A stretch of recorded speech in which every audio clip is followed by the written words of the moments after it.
Knicks family, what's poppin'? It's your boy. The Knicks, ladies and gentlemen, are desperate, and I repeat, desperate, in my opinion, for a win. We need to get a win tonight or tomorrow, but it's going to be tough to do. I can guarantee you it's going to be tough to get a win versus the Miami Heat, but it is what it is, ladies and gentlemen. Let's just hope that we can at least come out and compete, play a good basketball game, and not go home embarrassed. Tomorrow, 3:30 at Madison Square Garden, ladies and gentlemen. Let's talk about it.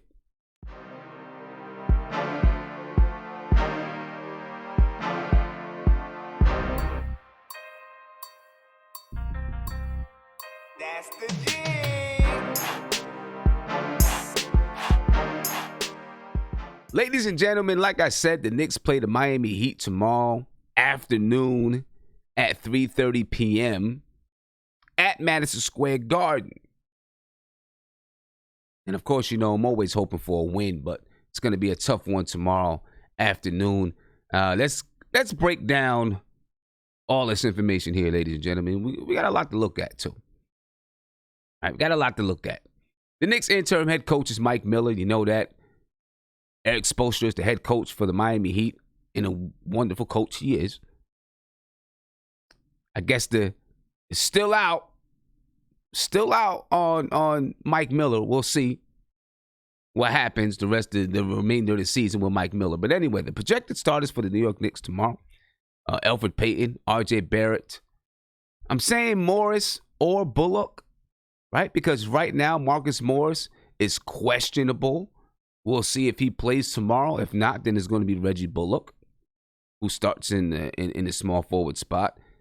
Julius Randle, right? You know, he's been out for personal reasons the last 2 games. But according to the Knicks PR team, it is probable that he will play tomorrow. And then Dennis Smith Jr. is going to be out with an oblique. Well, actually, they upgraded him to questionable, so I doubt he's going to play, but hey, that's a good thing. They upgraded him to questionable. As for the Miami Heat, starting point guard is Kendrick Nunn, shooting guard Duncan Robinson, small forward Jimmy Butler, power forward Bam Adebayo, and then at center is Myers Leonard. And Justice Winslow, he's out with a back, and it looks like he'll be out until at least January the 15th. I guess he'll be they'll check him out again January the 15th to see if he's good to go. All right, so right now is the way that I see it, the way that I know it, and it could change tomorrow. These is what the lineups will probably look like. Again, like I said, the projected starters, ladies and gentlemen. These are projected starters. All right, let's move on. Let's look at some of the numbers behind the game because we got some numbers to look at today. All right, we'll start off with the normal team comparison. All right, the Knicks are 10-29 on the season. They're on a 5-game losing streak. They average 104.4 points per game. They give up 112.6 points per game. They're shooting 43.5% from the field. They're shooting 34.3% from 3. They grab 46.3 rebounds per game. They average 21 assists and 14.2 turnovers per game. Their offensive rating is 104.4. That's 27th in the league. And their defensive rating is 112.6. That's 26th in the league. As for the Miami Heat, they are 27-11 on the season. They lost their last game to the Brooklyn Nets as they're spending time in New York City. Right? They average 111.4 points per game. They give up 107.6 points per game. They're shooting 47% from the field. They shoot 33.3% from 3. They grab 45.6 rebounds per game. They average 25.2 assists and 16 turnovers per game. The Miami Heat's offensive rating is 110.5. That's 10th in the league. And their defensive rating is 107.7. Now, we're going to switch up something. Switch it up a little bit different. Right? Normally, we go over the last 10 games, but we're going to switch this up today. Why are we going to switch it up today? Because the Knicks are on a 5-game losing streak, and they have not been playing well at all. the previous 5 games? Well, they played well against Phoenix. They played well against the Clippers. Obviously, the Lakers, they got blown out. Utah Jazz, they got blown out. For the first 3 quarters, they played okay against the Pelicans, and then in the fourth quarter, they squandered it. Right? So, we're going to go ahead and look at the last 5 games instead of the last 10 games. Right? I think that's going to be a better barometer of what the Knicks are coming into this game. We don't know who's going to be there, right? Marcus Morris may not be there, as I said. Julius Randle, we think, is probably going to be there. All right, so I think that this will be a good barometer of where the Knicks are these last 5 games. So let's take a look at it. All right, we're going to take a look at the last 5 games for the New York Knicks and the last 5 games for the Miami Heat and do the little comparison and see where we match up with the Miami Heat. All right, the last 5 games. And excuse me for the Miami Heat's record. I believe, that is not accurate. I will change it. They're not 5-5. They're probably like 4-1 or something like that. I'm going to go back and check that. Okay. There's always a little something that I miss every single time. But it's okay, though. That's what happens when you're watching live. I can't say live TV. Live YouTube. All right. That's what happens. All right. But anyway. Over the last 5 games, ladies and gentlemen, the Knicks are averaging 109.2 points per game, which is better than their season's average. All right, that's clearly better than their season's average. All right, they've been giving up over the last 5 games, though, 124.6 points per game. Now, I don't even know what to say with that, to be honest with you, ladies and gentlemen. 124.6 points per game is what they've been giving up over the last 5 games. That's a lot of points to give up. A whole lot of points to give up. And I don't know. I hate the fact that we're giving up so many points, but let's move on. All right, we're shooting 45.7% from the field, which is better than we've been doing all season long. All right, we're shooting 30.3% from 3, which is not good. It's not good, and it's not, we were shooting way better than that earlier in the season. All right, we grabbed 44.6 rebounds per game over the last 5 games. That is low for the Knicks, right? We've been one of the top rebounding teams in the league all season long. That's a little, that's the middle of the pack, I guess. 44.6. We averaged 20 assists per game over the last 5. Now, when Coach Mike Miller took over, we started playing better. We were averaging about 23 assists per game. The last 5 games is 20. Turnovers are still down, 13.8. Take that.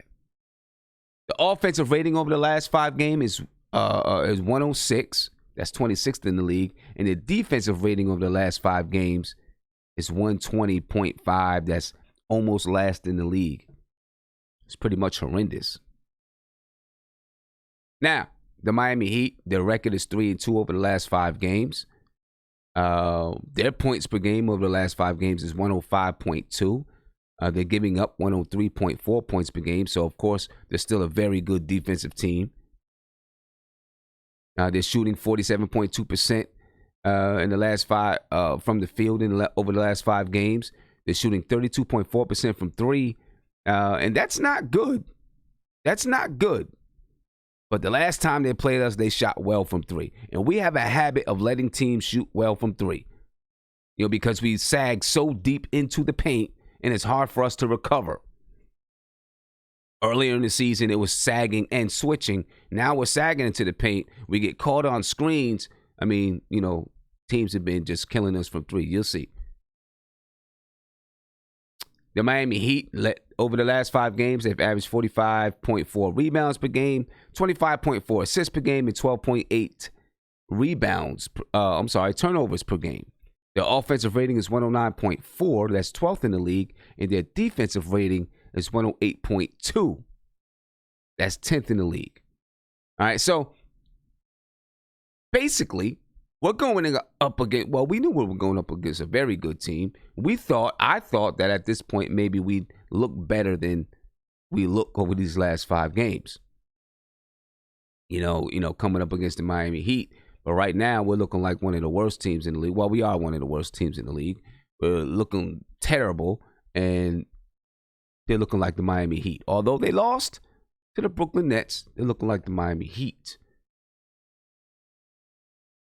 All right, let's start talking about some keys to the game, and then we're going to start breaking down and looking at some information in regards to the Knicks, okay? So one of the keys to the game for me is to defend the paint. All right, Bam Adebayo, I think he had like 20 points, 8 rebounds the last game. But over these last 5 games, man, the Knicks have been vulnerable in the paint, especially the last 2 or 3. Teams have really been coming down the middle of the lane, wide open.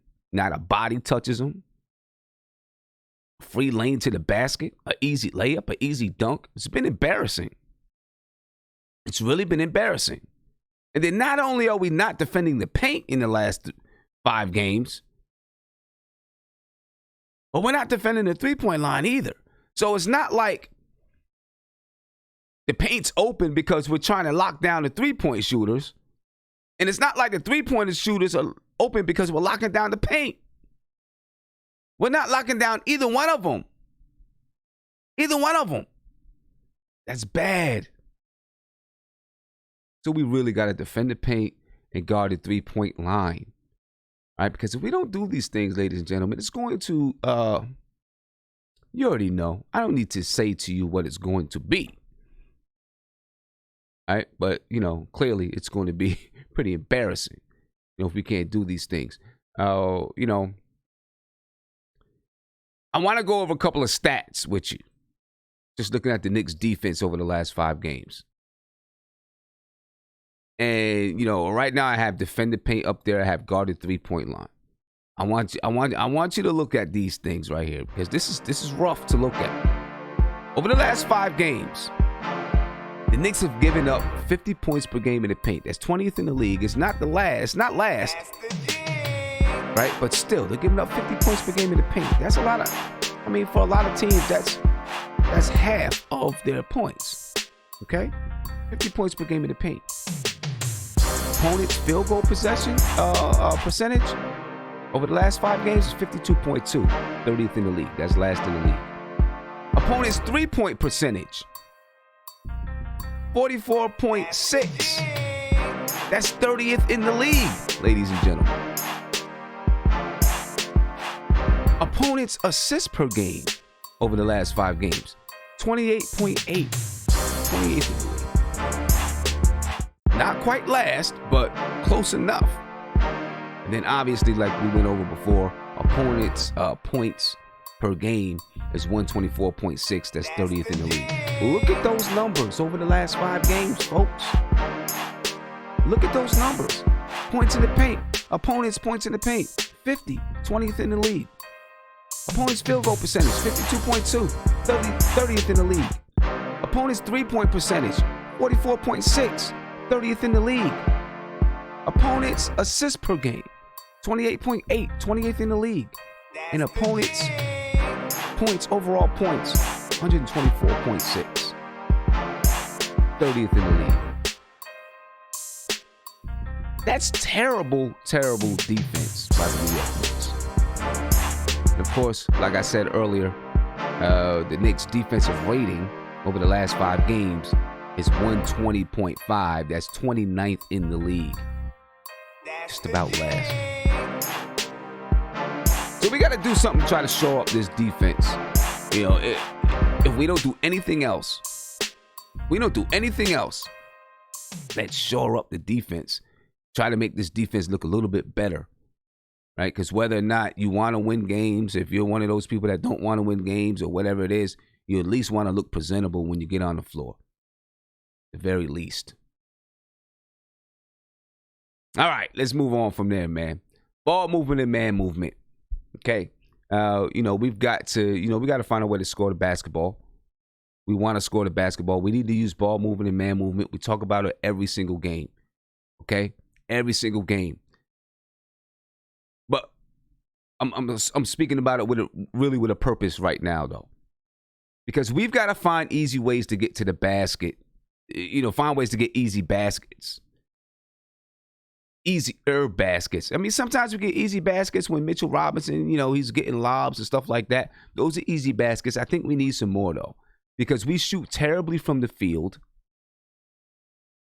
All right. Well, I mean, over the last 5 games, we've been shooting 30% from the 3-point line. We're not shooting well from there. All right. We don't have natural guys that could naturally knock it down from, mid-range. Marcus Morris, that's about it. He hasn't played the last 2 games. All right. So we need to find ways to get easy baskets, and you do it through ball movement and man movement. We got to find some ways to get easy baskets. And, we got to find ways to get easy baskets for guys like RJ Barrett, other guys out there, these young guys that are learning how to play the game. We need production from the starters. Listen to me now. Production from the starters. The last time we played the Miami Heat, our starters, ladies and gentlemen, and please don't let this startle you. Our starters. Well, let me scroll down to that. There we go. Our starters scored 35 points in the game the last time we played the Miami Heat, folks. 35 points. 35 points in the game. The Miami starting team scored 69. Our bench, we can't say that our bench carried us. We got beat pretty good. I guess we lost by 15. But our bench scored 79. Miami Heat's bench scored 60. Our bench, if we were going to be in anything, our bench was there. We need our starters to step up this game. Right? You got to have some production. Let me tell you something. The last time we played these guys, their scoring was so balanced, it's ridiculous. Bam Adebayo led the team with 20 points. Jimmy Butler had 9 points and 8 assists. And then it was like 15, 16, 18, 17, 18. Balanced scoring across the board for the Miami Heat last time. We need our team, we need our starters to step up in this game. We looked terrible against them the last game. Our bench, though, looked pretty good. And as a matter of fact, speaking of our bench, our bench has been, what do you want to say? Not always, but a lot of times, a strong point for us this season. Let me read off some numbers to you about our bench. All right, because, I feel good about it. And obviously, we got a lot of young guys on the bench, so, it should make us feel good. Right, but our bench is 6th in the league in scoring at 42.1 points per game. Not bad. Now, some of it comes in blowout losses. I get that, but not all of it. I did break it down to look at it by half, and we're still up in that top 10 when you talk about bench scoring by half. So it's good. Now, the last 5 games, the bench is 10th in scoring at like 39 a game. Obviously, overall, the team is not playing well the last 5 games. The Knicks bench is 8th in the league in assists at 8.9. They're 6th in the league in rebounds at 18.6. Now, the last 5 games, they've dropped a little bit. All right, they're 11th in assists with 9 per game. That means other teams are, playing a little bit better too. And then they're 14th in rebounds with 16.2. That's over the last 5 games. All right, so listen, hopefully our bench is still going to come with it, but we need our starters to really step up. Now, our bench production has probably dipped these last 5 games because, some of our, we've had Julius Randle, Marcus Morris out, so the bench has had to step in and play. So this game, we got to get some production from the starters if we want it to look different. If we want this game to look different, we need production. Julius Randle should be back. We need more production from Julius Randle. If Marcus Morris is back, we need production from Marcus Morris. And lastly, man, keys to the game, can we please help Kevin Knox to get some easy looks at the basket? We really need these easy looks for him. We got to find a way to get him going, right? Because he should be a crucial part to our bench. He should be a crucial part to our bench. We got to find a way to get Knox easy looks at the basket. See if we can help to build his confidence back. Mike Miller, let's design some things specifically for Knox. I don't know if I can't speak about anything that you've done in the locker room or haven't done in the locker room. It doesn't appear to me that you tried to design some plays specifically for Kevin Knox. You know what? It takes 10, 20 minutes to think of and design a play specifically for him. You probably already got some. Let's try to design a couple of plays specifically for Knox where we run him off a couple of screens and curls or whatever it is. Try to get him the ball in an easy position to score. Maybe we can get him going that way. Right? Because we need him to help this bench, which is already doing well this season, as you've seen, or the numbers that I read out to you. Right? Read out some of those numbers to you. They're already doing well. See if we can make this bench do better. Get this bench better. Maybe we can find a way to get this young guy going. Those are my keys to the game, folks.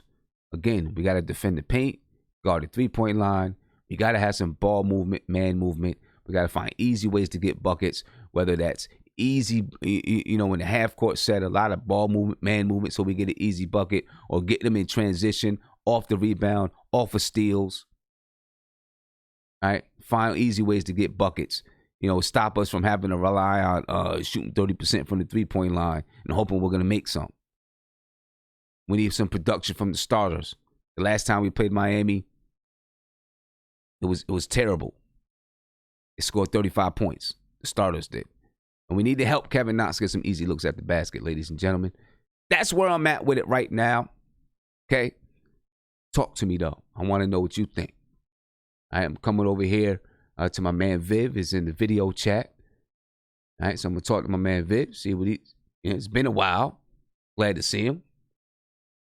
And we can get this thing popping. Talk about the Knicks and the Miami Heat, ladies and gentlemen. Tomorrow, 3:30, tomorrow afternoon. Viv, what's going on with you, bro? How you feeling? Hold on, Sam. How you doing? I'm good, man. I'm good. Miami's gonna be tough, man. I'm just gonna tell you, it's we gotta be on point in every single way, and that's gonna have to start with the defense, and it's just not relenting on the defensive end. We had to take the 3-point line, the 3-point defense. We got to take seriously, and we didn't take it seriously in the last 5 games or so. And it's our vets that have kind of been letting us down a bit, right? Guys like Payton, which you expect more out of. Guys like, Portis, obviously you don't expect a lot, but still, it's like, those type of players, they need to step it up too. And we've gotten a lot of lackluster effort from our starting lineup in games recently, so they need to play a lot better.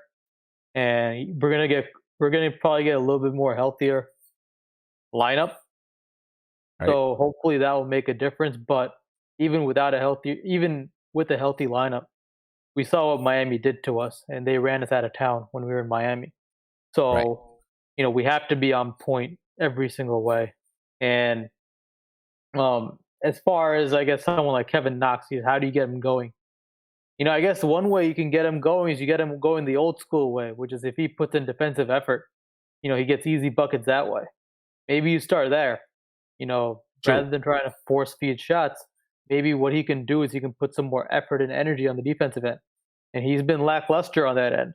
Now, that's sure, true. His offensive production hasn't been great, and maybe that's impacting him on defense. But if anybody can tell you this, it's if your shot is struggling, one way to get it back is to put effort on the defensive end, and that will help you get on the break. It'll help you. It'll help you get in a rhythm, and then hopefully it'll carry over to the perimeter. And I mean, that's really where Kevin Knox has to be. He has to get his head in the game. He has to put that impetus on him and figure That's out, very okay, how am true. I going to get in the game? How can I contribute in other Mhm. ways possible? Now we've seen hustle plays, we've seen a lot of those other type of things over the course of the games, but we haven't necessarily seen it consistently from him. So Knox is going to be a key. Another key is what do we get from Mitch? Um, I think in the last 4 or 5 games, what we've noticed is that teams kind of game planned around him a bit, especially on the West Coast trip, where they were easily able to take away one of the biggest weapons that we have, which is the alley oop off the pick and roll. And if you could take away the alley oop, then that kind of leaves that basically makes Mitch kind of useless on offense except for tip-ins and putbacks. So we got to find a way to get Mitch going. We got to find a way for him to put more of an effort on the defensive end. It kind of slipped a bit in the game on yesterday, and I think a little bit on the West Coast trip because they kind of neutralized him on offense. So if we can get Mitch going again, we can get Knox going again, and if we can get some of the vets to just start playing better, then maybe we can make the game competitive. Yeah, Mitch has, over the past few games, he's kind of slipped a little bit. It kind of started in that Clippers game when he was guarding, when he had to guard Trez, right? Yeah. Kind of started there a little bit. And, look, I mean, the thing I'll say is this. I think, you kind of expect it. He's still a young player, second year in the league, right? You kind of expect it's going to be up and down for him. It's going to be, it's going to be up and down. That's the growing pains. So if we can, if someone can point it out to him, say, hey, it's kind of slipped a little bit, maybe he can bring it back. You know what I'm saying? Right. He can bring it back and start playing defense again. But, I'm not mad at him for it. It's natural that it's going to happen. He's a young player, still learning how to play the game. Yeah, I mean, he's learning how to play the game, and he's still got because he doesn't have a lot of moves on offense, if anything. So, it's still a lot of work. It's a lot of growing that he has to do. So, I mean, obviously, it's part of being a sophomore in the league. So, you expect him to grow, but that's just one thing to keep out for. That teams are going to game plan for him to get rid of the pick and roll. Right. Yeah. They are, and that's where because Frank Ntilikina has been lately the main guy finding him on that screen and roll. Been the main, he's been the main one. That's where Frank, and we've seen it, a few times recently. That's where he's got to be able to, take it to the basket or pull up and knock down that jump shot when they start taking away that screen and roll. When they take away the roll from Mitchell Robinson, Frank Ntilikina's got to be able to knock down those shots. You know what I'm saying? Yeah. And, lately he's been able to the past couple of games. Right. The other thing I'm looking forward to Reggie going back to the bench. I don't think his stint as a starter looked that great, and I think his production's better suited off the bench. It's to help us give us a little bit of a spark. And obviously with Morris out, we had no choice. But just to have him on the bench, right, give us a little bit of spark offensively, even if it's at the cost of someone. Maybe I guess hopefully it'll take away all of Ellington's minutes because he was kind of useless this past 5 or 6 games. So yeah. Listen, you know what? When when they signed Wayne Ellington in the beginning of the season, I was talking all this stuff about he might get this playing time, he might play or whatever. Man, he is straight, like they like to say in the YouTube chat, he is straight bum juice. He really is. Man. He is. If he's not hitting threes, that's basically it, right? So that's basically it. Yeah. That kid is bum juice. He's trash. You know what I mean?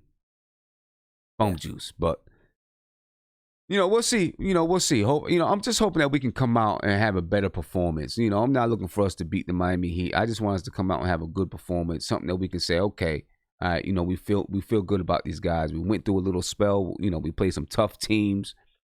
All right, almost pulled off a win against the Los Angeles Clippers, but we played some tough teams. And then we had some injuries. maybe, we can start to, just get back to trying to play some consistent basketball, because the defense, I know you probably heard what I read out. Mm-hmm. I did. You can't have that kind of defense. No, and I'm disappointed because the vets they were slipping. The starting lineup was pretty bad on that end, and you cannot have that from especially your starters. Yeah, the defense, and I'm gonna go over it again in the last 5 games. It's just in the last 5 games, and excuse me for 1 second. Let me bring that. Let me get that out of there first. I didn't mean to have the sound in the background, but I did have the sound in the background. I guess it doesn't matter much.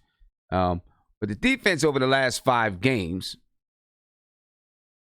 the opponent's points in the paint, 50 points per game. It's not horrendous, right? But it's 20th in the league, and the Knicks were, it was much better than that earlier in the season, right? And probably just a few games ago, but these last 5 games have been, pretty bad. The opponent's field goal percentage over the last 5 games is 52.2% from the field, right? That's 30th in the league. Opponent's 3-point percentage is 44.6. That's 30th in the league. And then opponent's assists per game is 28.8. That's 28th in the league. And then, of course, opponent's points per game is 124.6. The Knicks are giving up 124.6 points per game. That's 30th in the league. Yeah. It's tough, man. That's tough. One quick thing. I want Mike Miller to be more creative with his rotations, especially his substitution patterns. He seems to just be very hell-bent with just the way he's doing things, in a sense, like, okay, I put Frank, Mitch, they'll be together, and then, all of a sudden, Frank is taken out after like 5 minutes, like 7 minutes or whatever. Peyton comes back in. I want him to try to blend things a little bit more better and more creatively, especially if they want to do like a defensive lineup. They should try to be more creative on that end rather than going back with all the vets at once, or, just doing all or nothing. So. Yeah. And I see some guys I'm looking back in the chat, guys. I didn't even realize that I had the intro loop on at the same time when I was going over some of those stats. So I apologize for that. I didn't even realize it because I had some of the sound down. I apologize for that. All right. Hopefully you still heard me. If you didn't hear me, I don't know. Hopefully you still heard me. But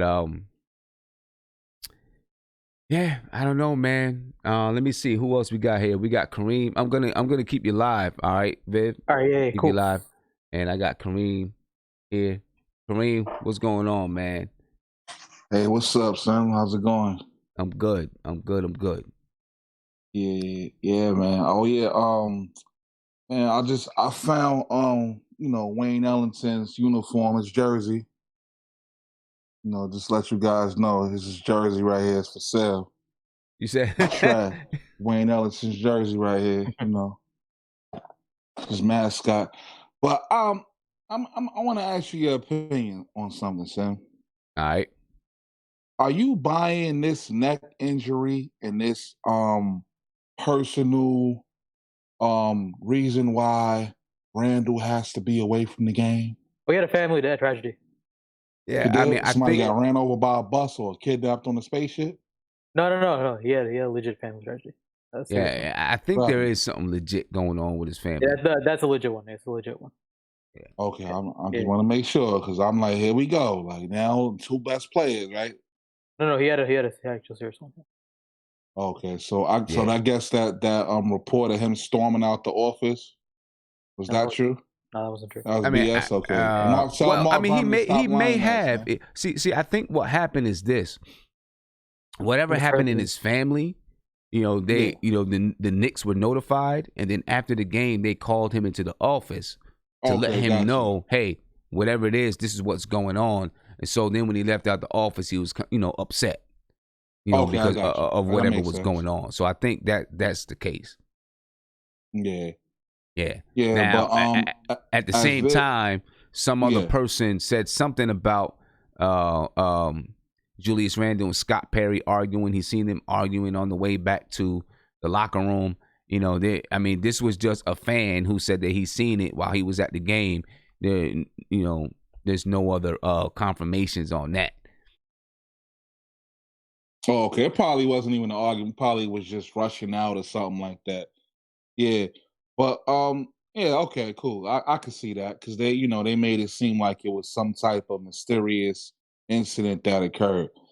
But I like how Viv opened up, and he like now I agree with Viv on him getting more creative with the rotations because now you got two of our top scorers out. You now have to be more flexible in your rotation. So these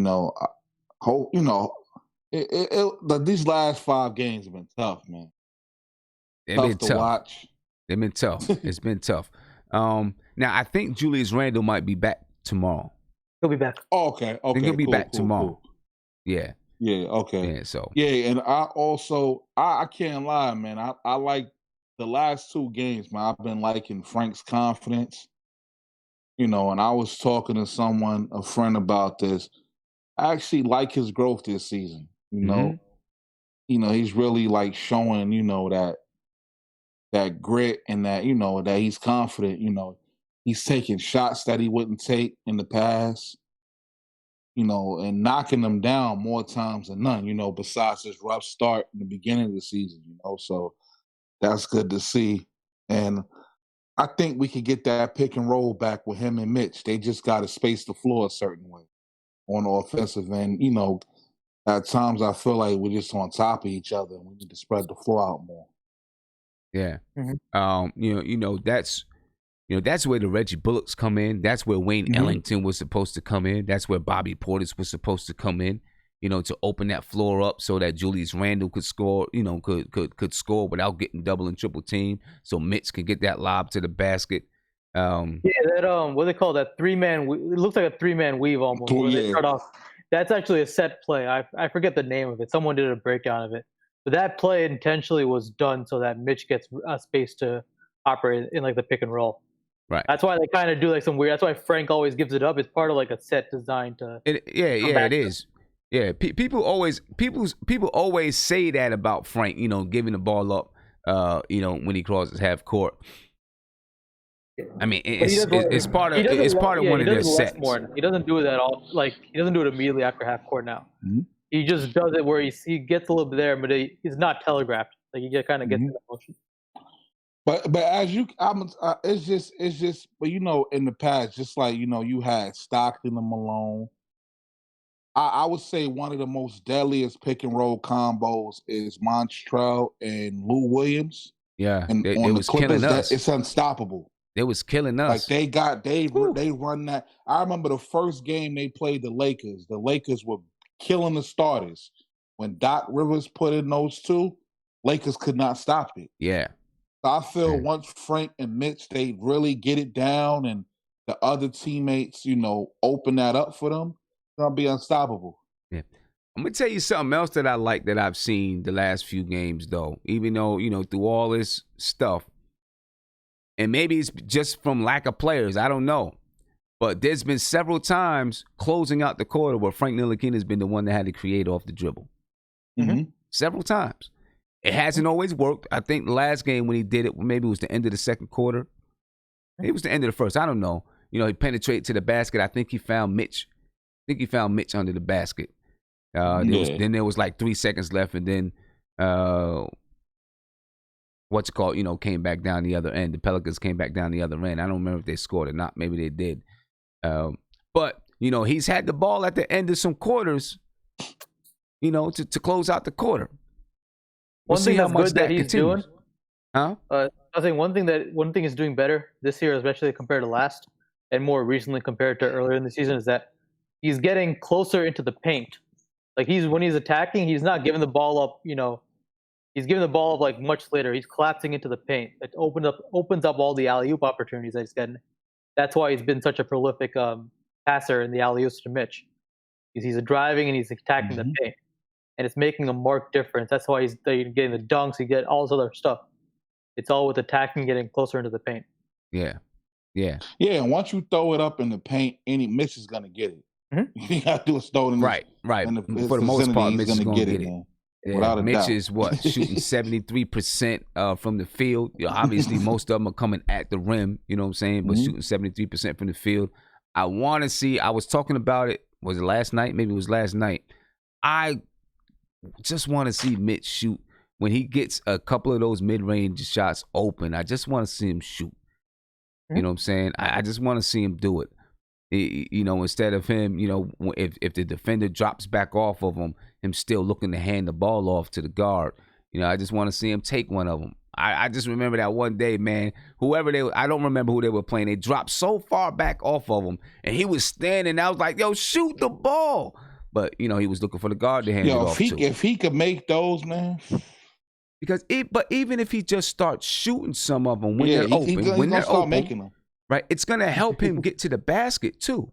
Because if he doesn't start to shoot them, his defender's going to fall back. Now, that takes the pain away. You take away the fear of the pick and pop, too. Yeah. Right? So the defender doesn't have to guard the pop.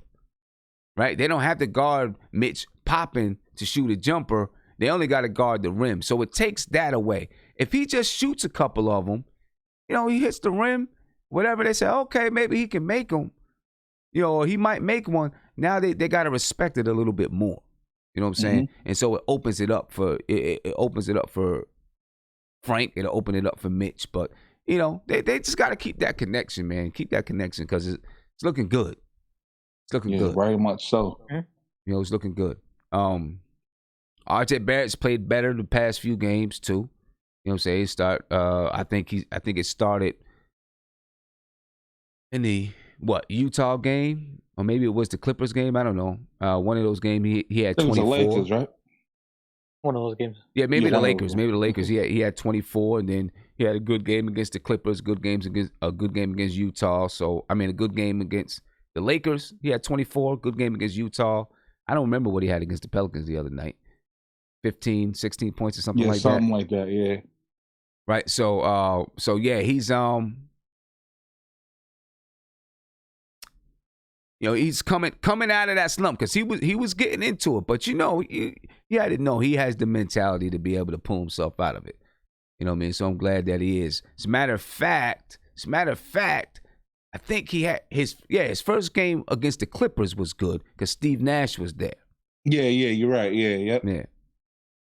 So But Sim, what's going on with? I don't know. Did Peyton just have a baby?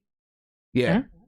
Yep. Yeah, he looks like he's not getting any sleep. Like he looks real tired out there, man. I'm like, dude. If he just had a baby, you know what I'm saying? Yeah, if the baby is with him, he's not getting sleep. Yeah, if the mother, his wife and the kid, if they're with him on the road or whatever it is, I don't know if they are. You know what I'm saying? But he's probably not getting sleep because, the mom, she don't care. She like, listen, I just spit this thing up out of me. You about to get up and feed that child. You know what I'm saying? You about to get up and feed that child. You know what I mean? So, that's what's Peyton? 25 years old. That's the life of a young man that got a baby. You know what I'm saying? You're going to be tired when you go to work. Yeah. But I saw a play yesterday. I think it was either Bet with somebody, and they came down the court, right? And they asked him for the ball in a bad position. He was like, nah, over there. Yeah. Yeah. He was like, nah, the bag, like, come on, bro, spread the floor out. So, we'll see what's going to happen tomorrow night. Mark, what's going on? I still got everybody live. Mark, what's going on, man? Hello, Sim. How you doing this evening? I'm doing all right. Night? Hey, y'all. Hey, listen, y'all. Listen. Mark is stressing right now. You know what I'm saying? Mark is, so our job right now, this is group therapy for Mark. This is group therapy, okay? Unfollow French Knicks podcast, man. Stop that stuff. Stop that garbage. This like is group 60-something degrees up here. Mark, don't even worry right now. They're not trading Frank for Andre Drummond. Okay. They are not trading.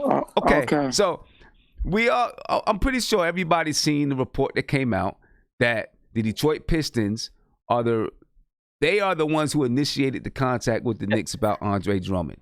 And what they were asking for is Julius Randle and Frank Ntilikina for Andre Drummond and another player. We don't know who that player. I don't know who that player is.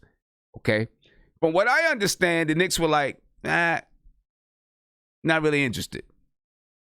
Yeah, because he may not sign next season. He's a free agent. Right. Have a second. Who's their backup point guard right now? So, yeah. So Mark, I think just relax, man. I don't think there's any legs on this thing. Before with this organization, again, I don't trust not either one of them. So again, none of you guys is gonna take me off this thought that I have. I don't trust them. I just don't. They're in desperate mode.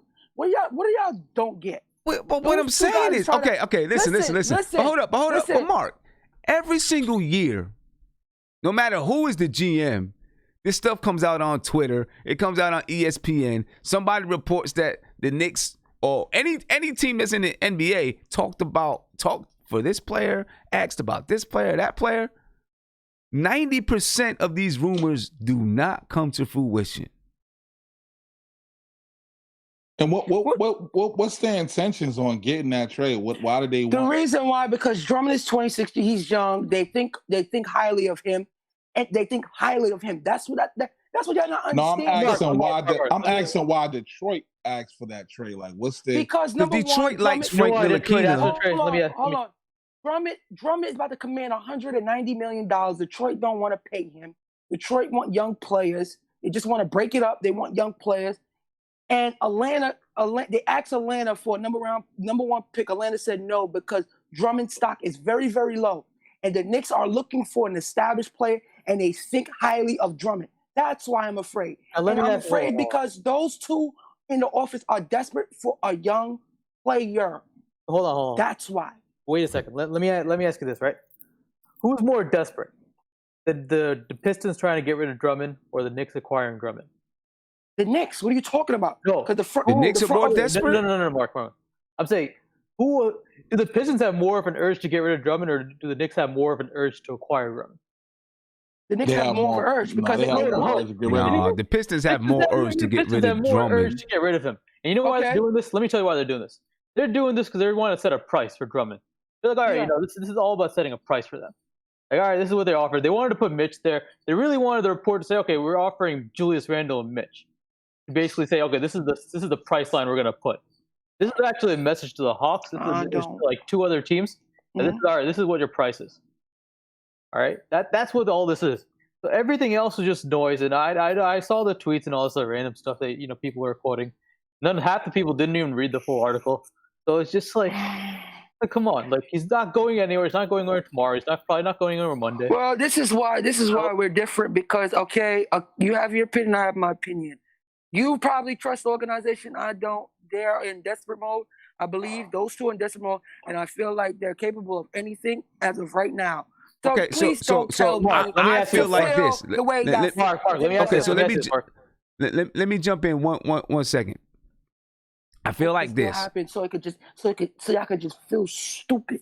Why am I gonna feel stupid? I'm not gonna feel stupid if they make the bad move. Hold up, Mark. We were just talking about Karl Anthony Towns a couple weeks ago. There was somebody else before that.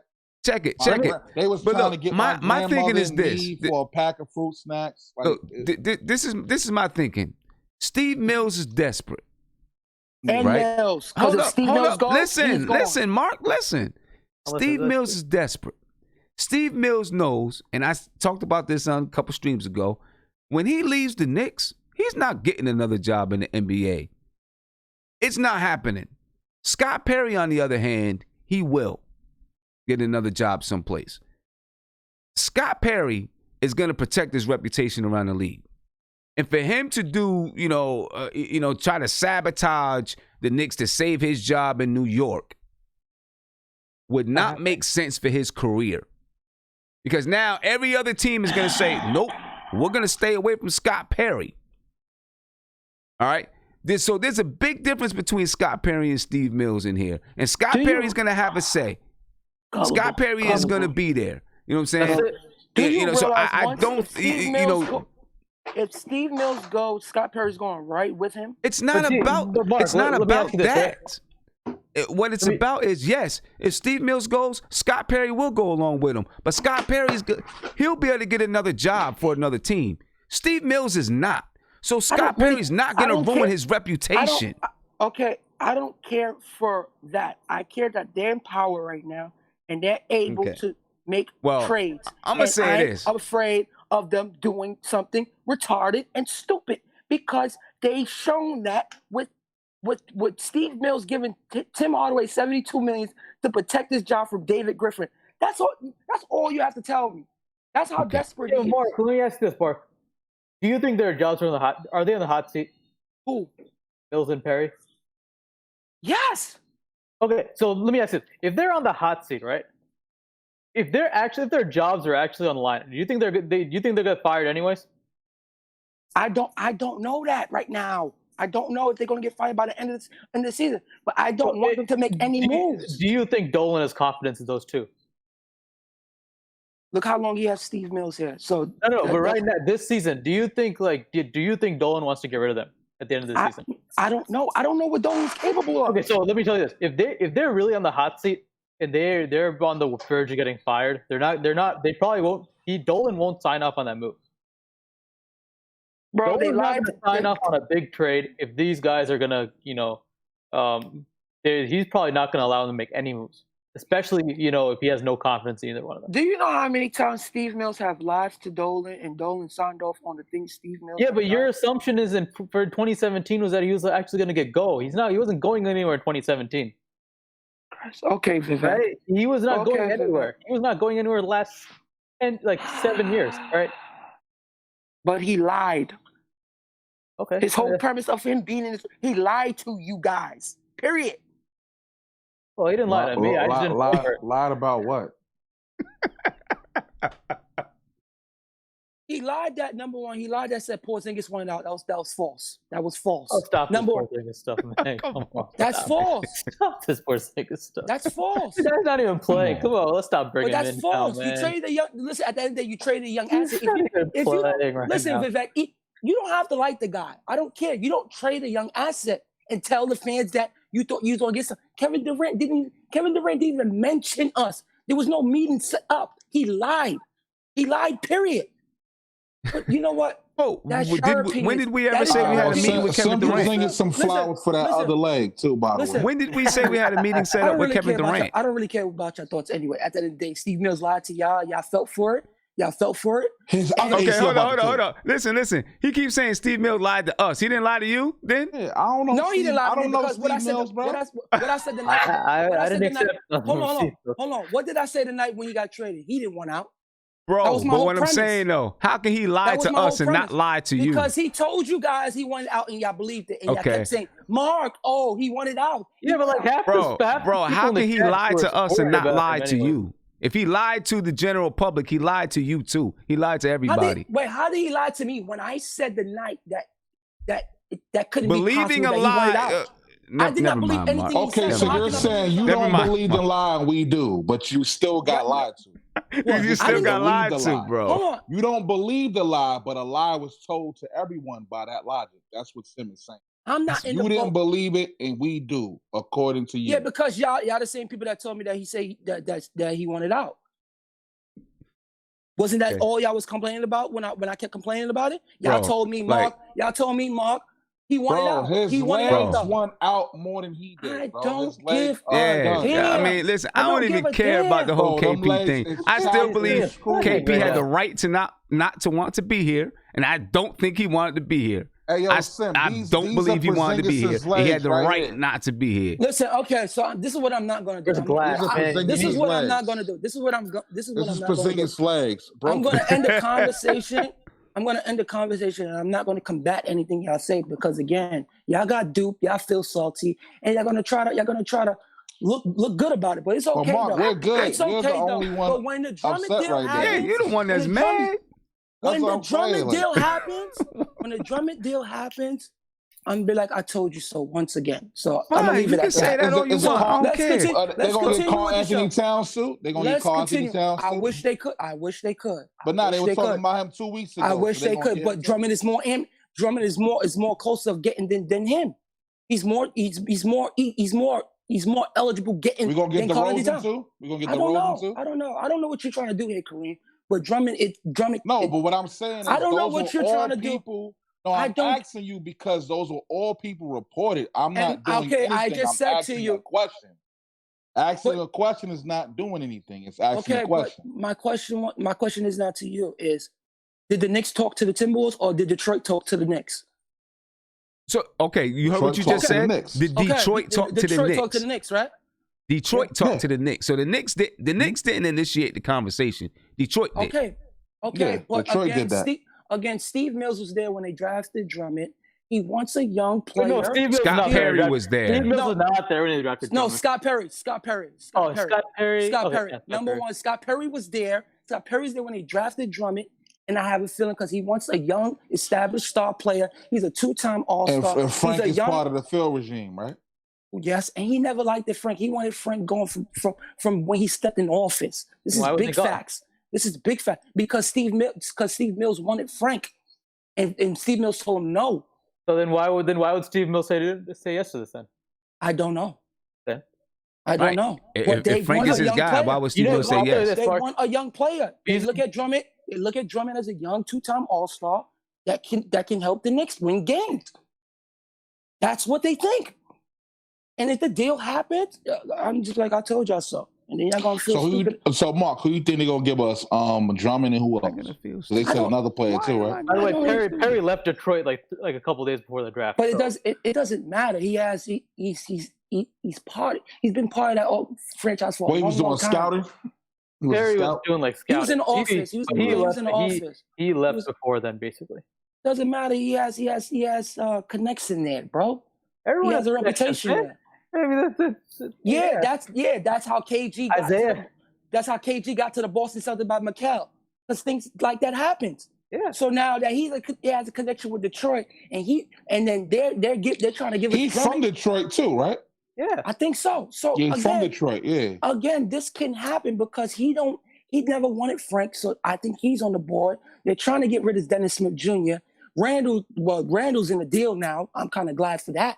But what I'm afraid of is that them trading these young assets, they're gonna end up signing Drummond because he's a 26-year-old two-time All-Star. Yo, Mark, hold on real quick. I seen this dude. What's his name? Jack Peters. He said I'm starting too much beef with Mark. No, bro, I wanted Mark. No, to we continue. have a correlation. Yeah, It's regular, bro. because I just didn't want you to stop talking. I want to hear your point of view, bro. It's my That's why I was opinion. like, let's And just that's talk. how I feel because the Knicks organization has shown stupid retardedness. So again, I have no type of faith. I cannot be in the chat and say, yo, I believe that they're gonna stand foot. When does the Knicks ever stand put? When do they ever stand put? Hold on, Mark. Let me ask you this, right? Just basketball-wise, what do you not like about Drummond? I'm just more curious. You know what I don't like about Drummond? He don't show impact. He's not an impactful player. To me, I've watched him for damn near a couple of years, and I was fond of him coming out of I think UConn. I was fond of him because he had the tangibles, he had the athletic ability, he had the skill set. He was very, very skilled. But when you watch him, it's hard to get him engaged every game. It's hard to get him engaged every game. He has that type of problem. And he's an antiquated center too. His skill set is old There you too. go. And I could understand if he was Dwight Howard such that he makes other players better. He doesn't even do that, bro. He's just a rebounding machine. And he's playing for a contract right now too. He demand Detroit max money. That's why they get rid of. They're just trying to get rid of him for anything. They don't want to lose him for anything because he's declining. He's declining that opt-out deal that he had at $29 million. So if the Knicks trade up their young assets, they're gonna be willing giving him that extension this July because they gave up talent. So what did they? They're not gonna just let him walk.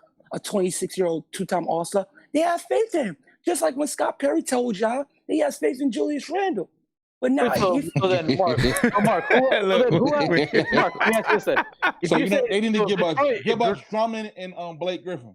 So let me ask you this, right? So in this situation, who has more leverage, Detroit or us? We do. we do it to a certain extent because We just can't make no boneheaded decisions, man. How does Detroit have any leverage? Because if Detroit is desperate to get rid of him. Why would they have any leverage? Okay, they're desperate to get rid of him. So now, it's just like this. If Detroit say, "Give me Frank and give me Randle and give me another young player," it could be anybody. Dennis Smith Jr., Trey. I think Trey is out of here because they don't like his attitude. That's why he's not playing. That's why he's in the doghouse. They don't like his attitude. Give him a young player. All Detroit want is young assets, and that's what they're getting. They're getting young assets, and they're not getting bad contracts. So again, what they want, they will win regardless because again, they're not willing to pay Drummond. So it's kind of irrelevant. They're just trying to get rid of Drummond now. So now the Knicks want him because now he's 26 years old, and he's a two-time All-Star. So now he has a status in the league now for being an All-Star. So they look at him and say, now, okay, we get him. He might end up making our team a little better. Could possibly be that. All right, give us Drummond and Blake Griffin though. No. Blake Griffin is done. His knees is done. Bro. No, that's a big contract. Yeah, his knees is done. Here's the thing, right? If the Knicks really like Drummond, right? Then why not just wait? Yeah, that's what I was saying. Listen. He might not re-sign. Listen, not even that. I just don't want him here because I don't want them to have the opportunity to even talk about a lengthy deal with him. I don't want him in this facility whatsoever. I don't want anything to happen. I just don't want, like Sim said last night, I don't want anything to happen because them two are desperate. How I feel about those two, they are desperate to do something crazy for a piece of change for their jobs, okay? So right now, I don't want Drummond. It's like this. If he was Rudy Gobert, Impact, I'd be like, bring him over. He's not even that. And he's trying to command a max deal. I'm afraid of that. Yeah, but here's the thing, right? If it comes back to the point that we're saying their jobs are on the line, if their jobs are actually on the line, then this deal shouldn't be an indicator of saving their jobs, right? I'm going to tell you why, because all they got to do is tell Dolan, listen, I got a 26-year-old two-time All-Star, and Dolan just likes stars. Dolan don't know basketball. All Steve Mills have to say, he's a two-time All-Star. He's Dolan's not desperate. Think about it, pull a plug, trade him. Dolan doesn't need to start. He makes enough. Dolan has RJ. He can figure out what he can do. Dolan's fine with he's fine as is. He doesn't need Drummond to sell him on that. No, it's not that. It's just how incompetent. It's just how incompetent that how we've been, and that James don't have signed on the competent things. That's all. That's all I'm saying. I'm just afraid of bringing Drummond in, and they end up giving him that money because again, we traded young assets to get another young player that they feel that can help them win more games. Wait, so you wouldn't give any money to Drummond? I wouldn't give that man nowhere near over 100 million. I just don't think he has the impact on the game that I watch guys like Rudy Gobert.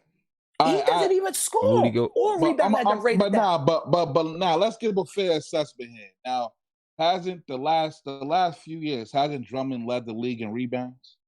Cool. DeAndre Jordan, how many times he led the league in rebound? He's a 13 rebounder. All right, cool. But you know what? Andre Drummond and DeAndre Jordan, it's way different. It is two different classes, man. It's two different classes between Andre Drummond and DeAndre Jordan. Go ahead, Kareem. Because Andre Drummond. But I want to open your mind to something here. Yeah, go ahead. Because we can't get to the point where we start. You know what I'm saying?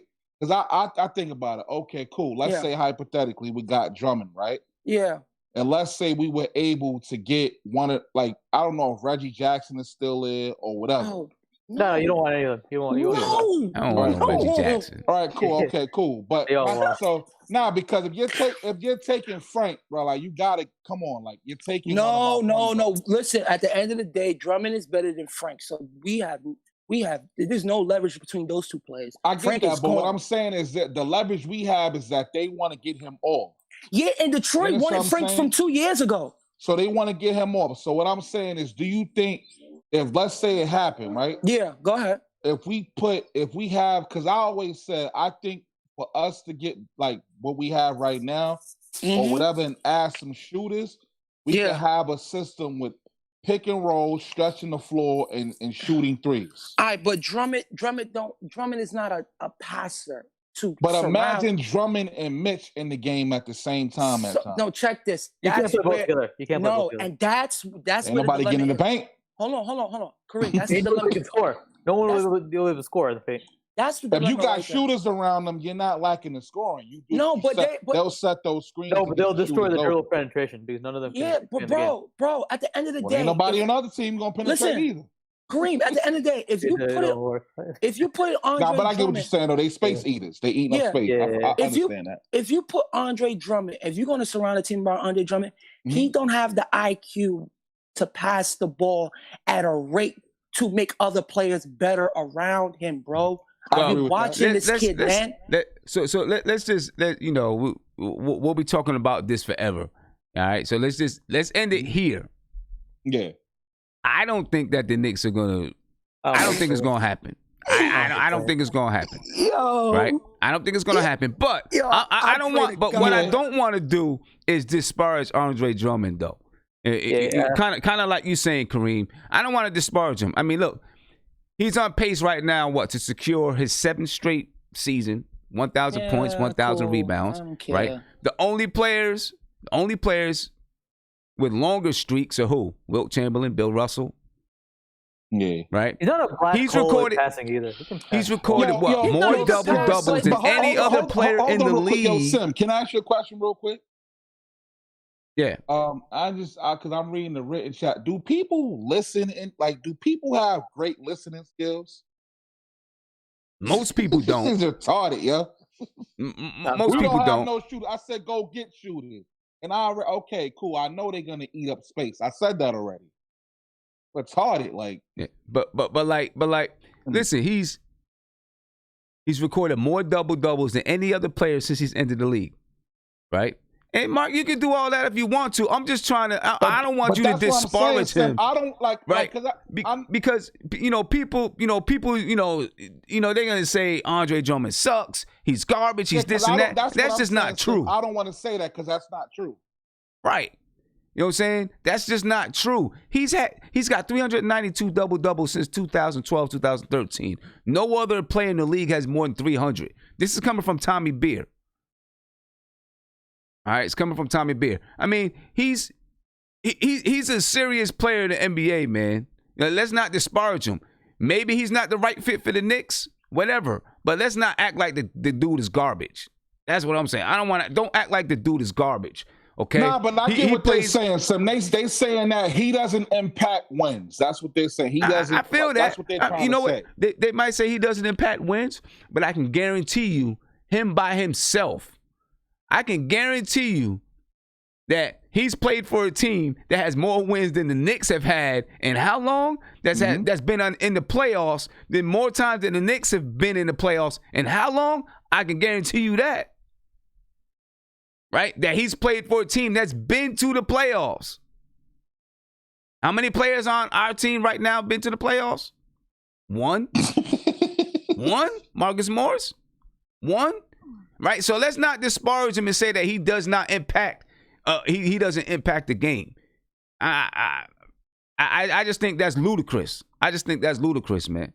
I just think that's ludicrous. Every player, it seems like every player in the league don't impact the game. Unless they're this superstar, they don't impact the damn game. Come on, man. You know what I'm saying? And he might not be the right fit for the Knicks, but let's not act like the dude is garbage. Let's be real about it. If you don't like him, you don't like him. Okay, I get it. But don't act like the dude is garbage, man. He's not garbage. He is not garbage. He is a very good NBA player. You know what I'm saying? He's not trash. But, people want to make it out to be what it is. Anyway, ladies and gentlemen, I do want to remind you that there are tickets available to the Knicks and Nets on January the 26th. Still tickets available, but they're going fast. So make sure you get them before they're gone. All right, I'm going to put the link in the YouTube chat. So if you want to get them, you can get them Like I said, you better get them quick because they're going to be gone. I'll have them on sale until next Thursday, or this Thursday coming up. I'll have them on sale. All right, I'm putting the link in the chat right now. Knicks versus Nets, January 26th. It's section 214, row 6. I thought I said row 4 before, but I think it's row 6. It's one of the two. All right, section 214. It's $98 per ticket, so that's pretty good seats for a decent price. Before the game, we'll be able to sit courtside and watch the guys warm up, and then after the game, we'll go down to the court. We'll take pictures on the garden floor and all that kind of stuff. You'll enjoy yourself. It'll be fun. All right. Jack Peters, you say, are you going to meet up with Knicks Fan TV before the game? They're going to be at the game as well. I'm not sure. I haven't spoken to him. I don't know if we'll be doing that or not. But ladies and gentlemen, make sure you get the tickets. Right now, we have one section. We did have section 101. Those tickets are sold out. Section 216. Get them before they're gone. All right. Now, if they get sold out and I get any more, of course, I'll let you know. You know what I'm saying? But as of right now, make sure that you get them. And I'm going to put it in the YouTube chat one more time. Knicks versus Nets on January the 26th. And I'm putting it in the chat. So make sure you get them. And, we'll probably, once the tickets are sold out, we'll try to, it is a Sunday, January 26th is a Sunday. We'll try to set up some time for the group to get together before the game, and do something before the game or something like that. All right. So make sure you check that out. Take care of that. I do want to remind you Monday, I'll be doing Knicks Weekly on Sportscaster. So make sure you join me on Sportscaster. All right. Sportscaster.com/NothinButKnicks. All right, and we'll be wrapping up everything that happened in the previous week. All right, so if you're on Sportscaster right now, appreciate you. Make sure you follow me. All right, and if you don't follow me on Sportscaster, please go over there and follow me on Sportscaster right now. Put the link in the chat. All right. But anyway, ladies and gentlemen, you knew we were going to have an argument about Andre Drummond. Okay, you knew that was going to happen because Mark is a little bit nervous that the Knicks are going to do something crazy. You probably, maybe you've seen the video, maybe you didn't see the video. I'm not as, bugged out if Andre Drummond came to the team. It would just have to be the right circumstances, right? I do think he's a good player. Obviously, the contract, I wouldn't want to give him $190 million either. So I do agree with you, Mark. I'm not trying to give him $190 million. You know what I'm saying? And I'm not trying to give up young assets either, right? If it was like, if I was giving away Bobby Portis and Elfrid Payton or something like that, well, you know what? Obviously, they want some assets back. So, in my book, I don't know. I just don't see it. You know what I mean? And yeah, I'm not giving him $190 million either. Right? Big Freezer, you said we need Drummond. I like Drummond. I'm not going to say I don't. I like Drummond. I don't know if we need him, though. Right? Do we need him? It's tough to say. I do see, and I did a video about it, where Andre Drummond and Mitchell Robinson could be a devastating 1-2 punch at that center spot. I don't know if we need him, but I don't know. My preference is that the Knicks don't do anything or do very little. If they do anything, be some small things where they waive a player and bring up Kenny Wooten, or maybe they do something small that brings back second round draft pick or something, or first. I guess if you can get a first, I don't know. But I'm not trying to do anything serious. I'm not trying to do anything serious. You know what I'm saying? Anything serious. James Sanchez, you said, what young assets do we have that you speak of? What young assets do we have? Well, RJ Barrett's a young asset. Kevin Knox is a young asset, in my opinion. You might not like him, but I'm not giving up on him. right? Mitchell Robinson's a young asset. Frank Ntilikina's a young asset. We have first-round picks. Those are assets, right? We have, what, 2 first-round picks this year? And then another one coming down the, coming down the line in a couple of years. Those are assets, my friend. You know what I'm saying? And I'm not trying to give up any young assets or first-round picks or anything like that, especially if you can sign them in the summer, if you really wanted them that bad. Okay? So, I mean, it is what it is, man. It is what it is. And Howard Smith, you said this is the first show when someone says 17 points and 16 rebounds. Well, he does average 17 points and 16 rebounds, or 17 points and 16.9 rebounds, or something like that. He does average that. 1.5 blocks per game or something. I don't know. RJ, you said no, Sim, keep all first-round picks. Yeah, that's what I'm saying. I'm saying keep all the first-round picks. I'm saying do not give away any assets. Don't give away any first round picks. Don't give away, well, maybe a second round pick. I don't know. But don't give away. I'm probably not even doing that. Don't give it away. That's what I'm saying. We have assets. Let's not give it away. That's the one thing Scott Perry and Steve Mills have done a good job. Of not moving our first round picks. Some people might say that's what they're supposed to do, so it's not really a good job or whatever. But, they've done a good job of not moving our first-round picks. So we have a cupboard full of first-round picks. They've done a good job of making, keeping our salary cap clean. They've done a good job of that. That's since they've been a duo, they've done a good job of that. Maybe, you might question some signings. You might question trades or whatever that they've done. You might question those things. But what they did not do is strap us down with long contracts. That's what they did not do. And they did not give away first-round picks. That's something they did not do. All right? The reason that people want them gone is because this whole season kind of stinks. Right? The way that they handled the things with David Fizdale.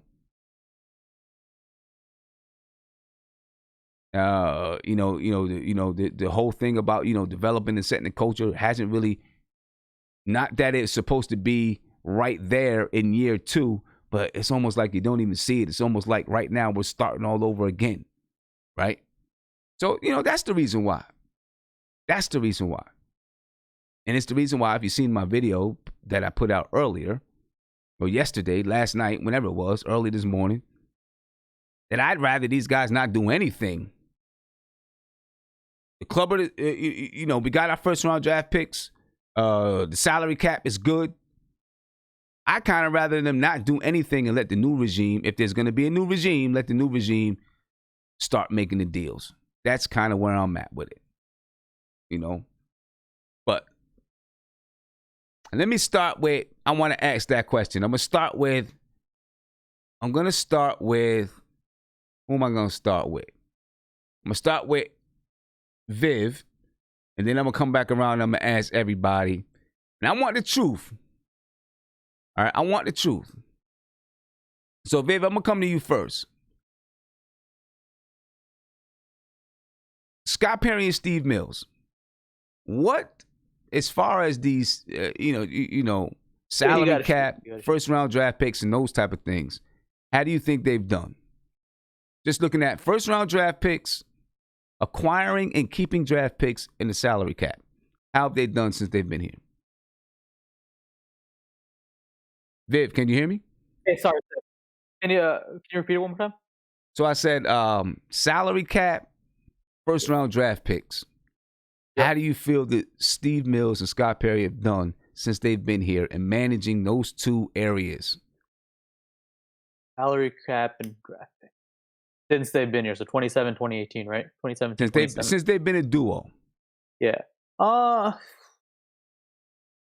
It's draft picks. They didn't trade any. So except for second round picks here and there, I think they acquired some in the net, so I guess sure that's good.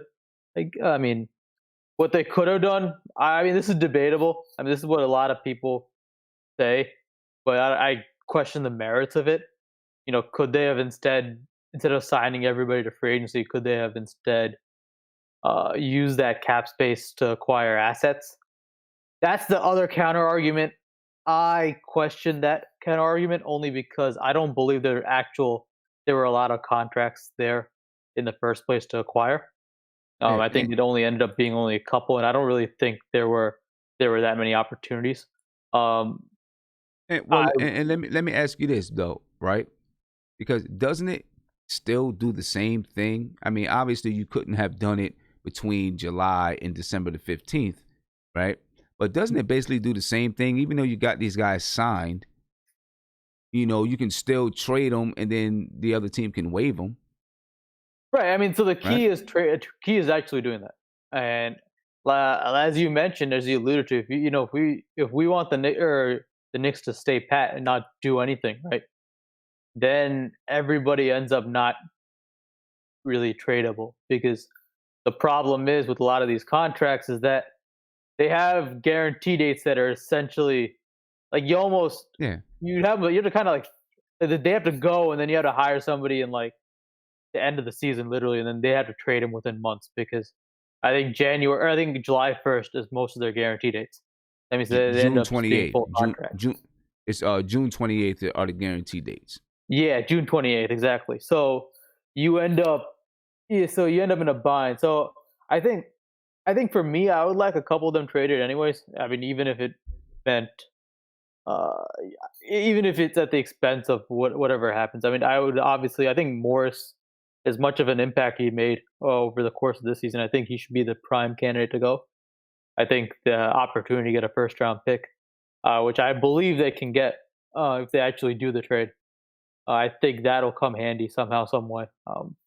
Even if they don't actually use the pick, they can kind of maneuver it somehow to get more future picks, or they can do whatever they want to do with it. I think I would trade Morris.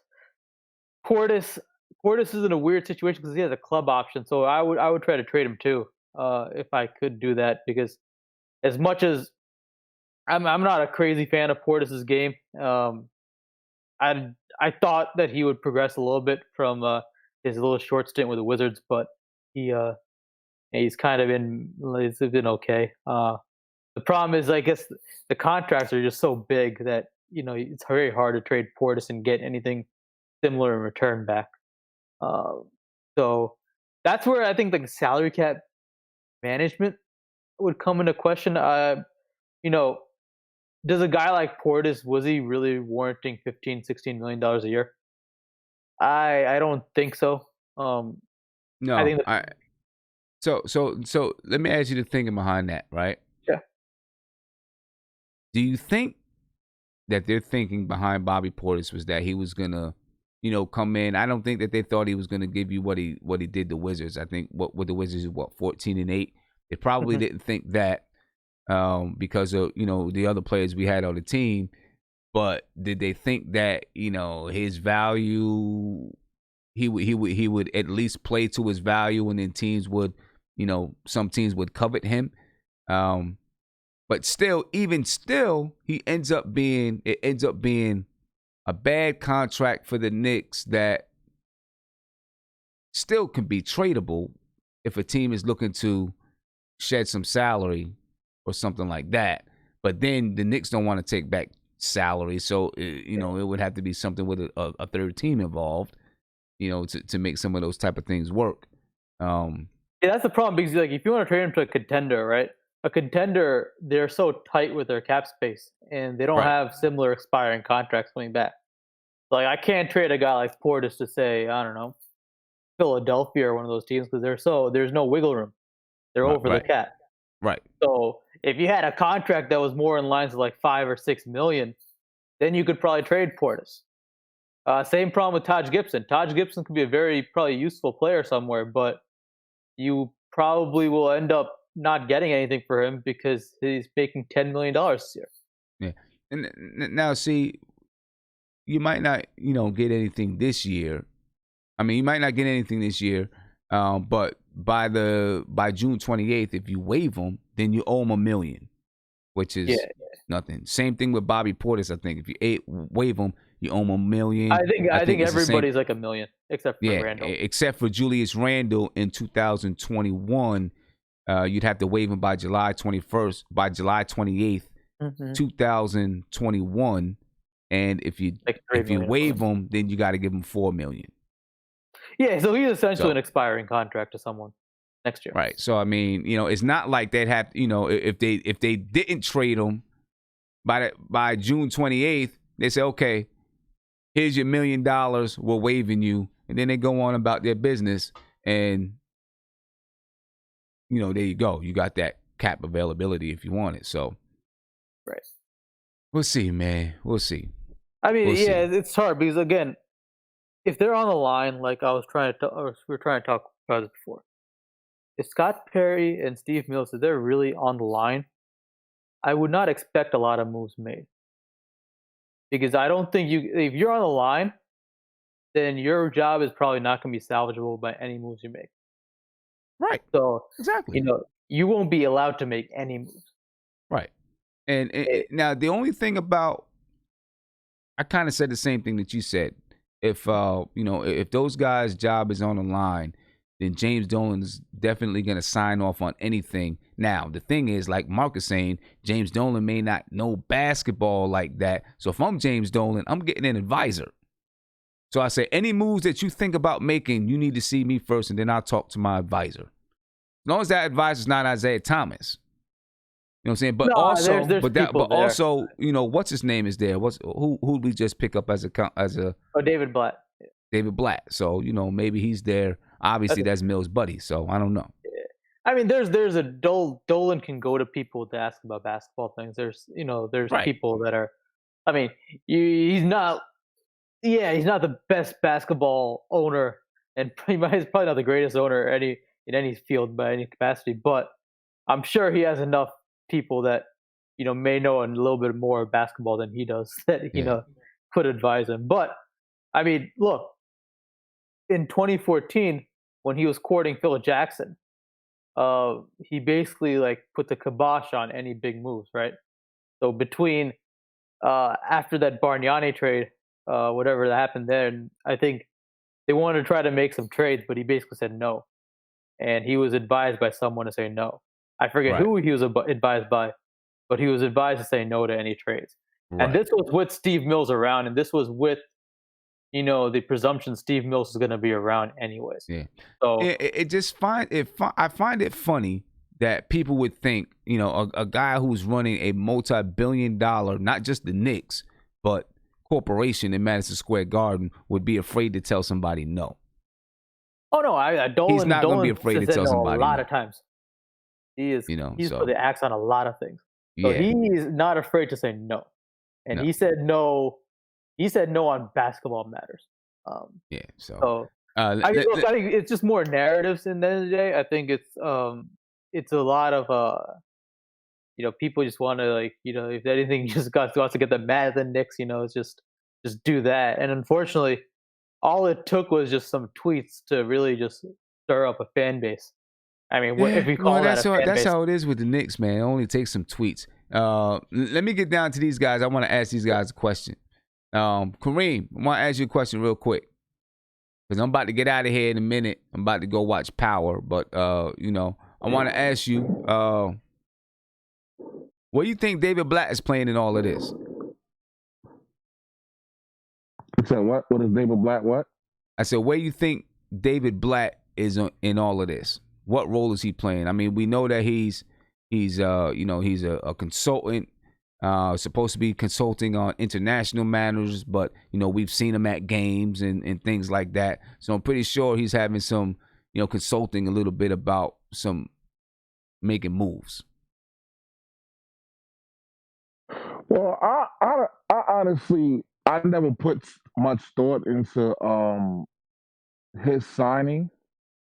I remember seeing him in the second row behind the team. And so seeing him, but I'll be honest, Sim. I don't want to make any assumptions. I don't know. I'll be honest. I really don't know. I had one thought thinking that, they would make him the coach next year. Well, yeah, but I don't think so. I think he has multiple sclerosis, so that's the reason why he's retired from coaching. Yeah, that's the reason why he's retired from coaching altogether. Oh wow, I didn't even know that. Yeah. Yeah, but I don't know. I don't know if it's a ploy for these guys to save their jobs. But I don't know. But maybe, like you said, he could be here to attract some players. Yeah. Some international players rather. Yeah. All right, well, I'm gonna get up out of here. I don't know if he's doing any work with, and as far as the Knicks making any moves at the deadline. Who knows? You know what I'm saying? Still, I'm still of the opinion that I don't want the Knicks to do anything. I just want them to chill. I'm still of that opinion. Mark, I'm gonna let you take us out of here, man. I'm coming to you, Mark. I'm gonna let you take us up out of here. Mark. Okay. Yo, y'all stay with y'all heads up, man. You hear me, sir? Yeah, I can hear you. Listen, man, it's gonna be a rough. What's today? The 11th. Today's the 11th. It's February 6th, right? We got 3 weeks, bro. 3 weeks. Listen, so we got 3 weeks on a roller coaster. We on El Toro right now, stuck at the top. Stuck at the top right now. So it could go either way, bro. We could go backwards and all collapse, or the train could keep going. But listen, man. Yo. Y'all keep your head up. Yo, listen. Mark, I'm praying. I know a good yoga teacher, bro.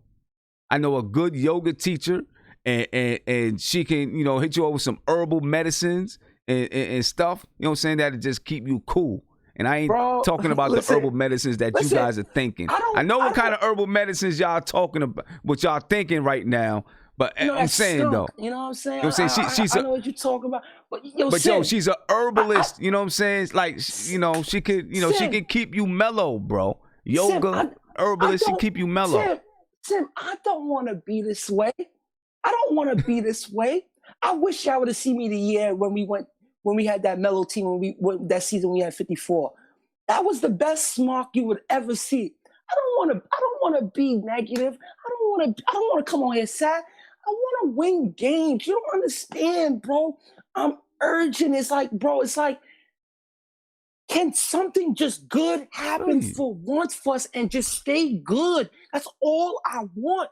But it's just bad things trickling down and down. How do you expect someone to stay calm all the time when things are just going bad? Your patience is running thin, bro. Your patience is just running thin.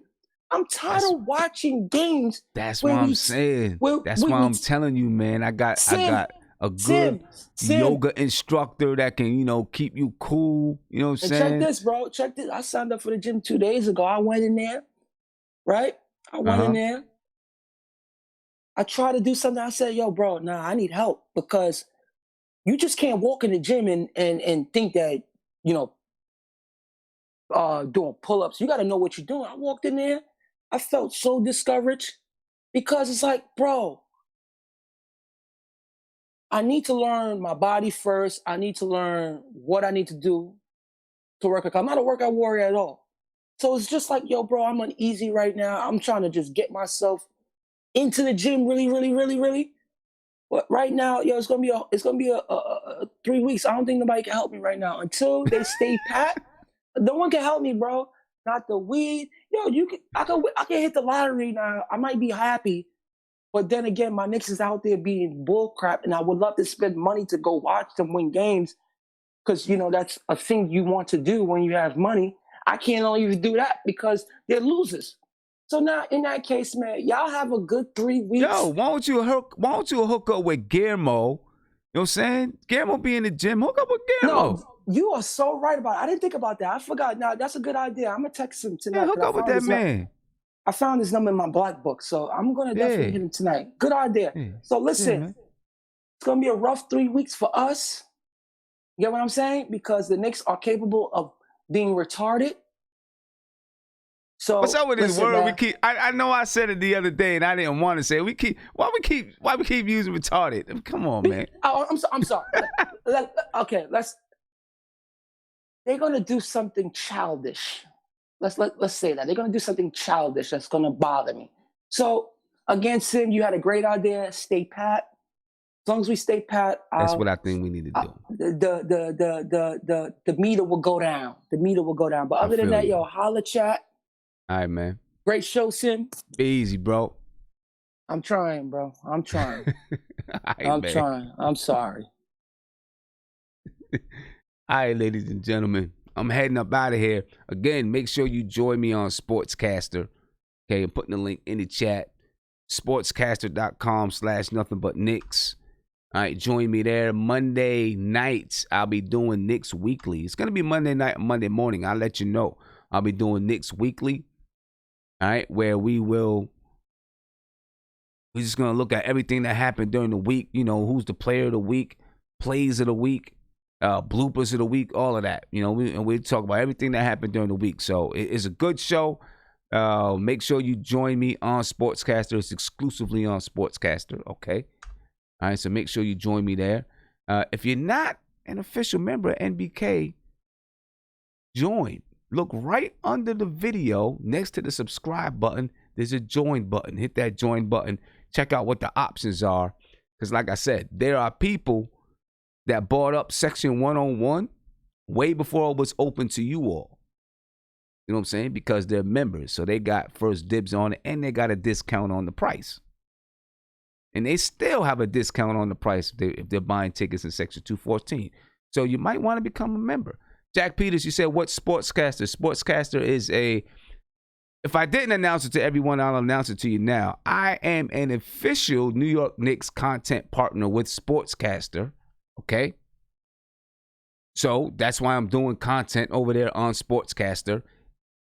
Sportscaster is a website where basically it's set up so that fans can call games. All right. And, you know, you can jump on live real quick with or if you got an iPhone, you can jump on with your iPhone or from your laptop and it'll put the score up for you. It'll have notes that you can read from and you can call a basketball game or you can just talk like we're talking now before the game, after the game. It's a great website. It's a great program. It was actually backed by David Stern. You know, is backed by a bunch of professional, you know, by other professional athletes and those who are in the, you know, sports business, you know, so it's an up and coming, it really is up and coming. I think you'll enjoy it a lot. And before I get out of here, speaking of Sportscaster, I want to tell you this. Later on in the month or early February, I'll be calling games for the Albany Patroons. The Albany Patroons, they are a TBL league. All right, they're in the TBL. The TBL is called the Basketball League. The Albany Patroons are a part of the TBL. I won't call every game. I'll be calling some games. And you'll be able to go on Sportscaster, watch the game on Sportscaster, and then I'll call the game as you're watching it. So you'll be able to go on Sportscaster and stream the game, and then I'll be calling the game. So it should be pretty fun. All right, so make sure you get on Sportscaster. Join me on Sportscaster. All right, follow me on Sportscaster right now. You know, so we can, you know, you can join everything. It's cool, man. It's cool. All right. So go ahead and check that out. All right, and I'll definitely let you know when those Albany Patroon games. And who knows? You know, these guys that's in the Albany Patroon, one day they could be in the NBA. Who knows? You know what I'm saying? But make sure you check it out. Yeah, it's called the TBL, the Basketball League. Yep, and you know, it's a small basketball league, but it is a professional basketball league. All right.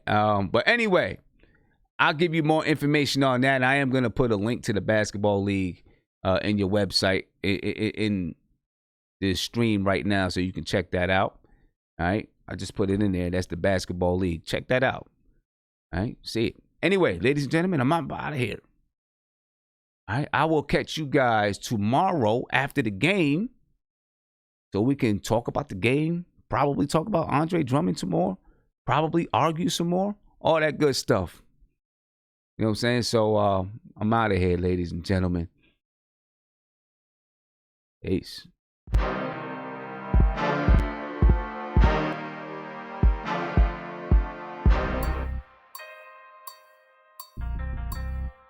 That's the G.